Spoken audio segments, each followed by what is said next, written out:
Larry, thank you so much for those kind words of introduction. And more importantly, thank you for your remarkable leadership of Rush and for your friendship. It's been a pleasure to work with you, Larry, for these past 12 years, transforming Rush's campus and building our state-of-the-art new hospital. Thanks to the Board of Trustees of the Chicago History Museum and for all of you who've made this such a memorable evening and such a great event. It's really very near and dear to my heart because it was started when I was active on the Chicago Historical Society board, and I look forward to it each year, and when I see the pictures of past honorees, I feel quite privileged to be among them, and certainly among the wonderful honorees tonight. 75 years ago, July 4th, 1939, to be precise, the great Yankee slugger Lou Gehrig, in spite of the very tough diagnosis that he had recently received, famously said, "Today I am the luckiest man in the world." Well, tonight I feel equally lucky to be receiving the Chicago History Museum Making History Award. I'm lucky because of my wonderful family, led by Shirley, my love, my partner for 58 years, and the better angel of my nature. We are blessed with 4 wonderful children and their spouses, and 14 grandchildren, who are growing up all too quickly into caring, intelligent, and productive adults. Many of them are here tonight.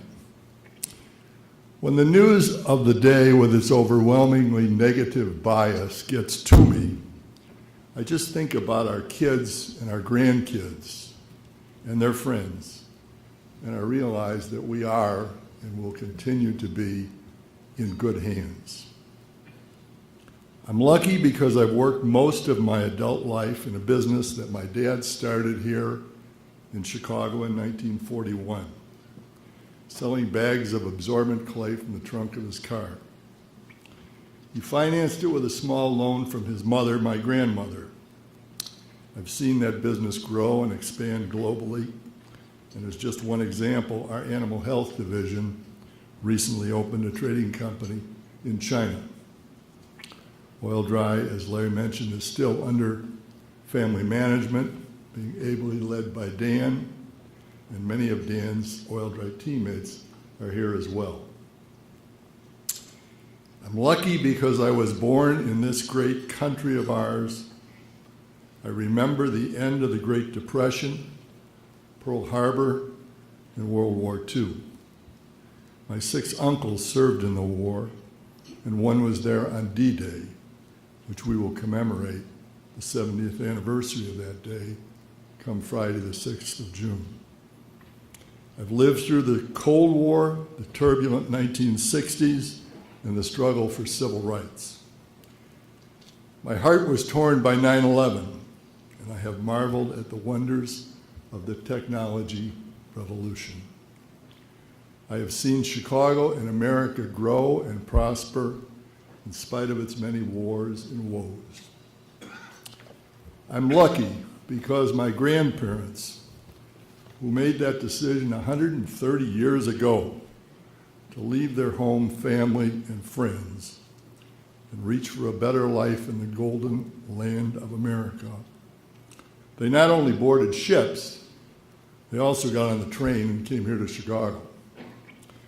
My grandfathers both came as teenagers, not speaking English and with very little formal schooling. They both started pursuit of their American dream with packs on their backs, selling their wares across Illinois and Iowa to farmers long before Sears Roebuck, Walmart, or Amazon. Some say the American dream is no longer attainable. I don't believe that for a minute. I think it's being achieved every day. I'm lucky because Chicago's civic community and its leaders have welcomed me and given me the opportunity to give back to its cultural, educational, and healthcare institutions. As Larry mentioned, for the past 20 years, I've privileged to serve on the Board of Trustees of Rush University Medical Center and chaired that board for the past 6. I'm lucky because of many friends and business associates who have helped me along the way, many of whom are here tonight. None was more important than my longtime friend and mentor, Ned Janata. Ned helped me not only in my business career, but also introducing me to opportunities for public service in Chicago. I'm so glad and appreciative that Ned is with us tonight. I've often quoted Winston Churchill, who said, "We make a living by what we get. We make a life by what we give." I've been fortunate to have the opportunity to do both. So tonight, Lou, move over. I'm the luckiest man in the world.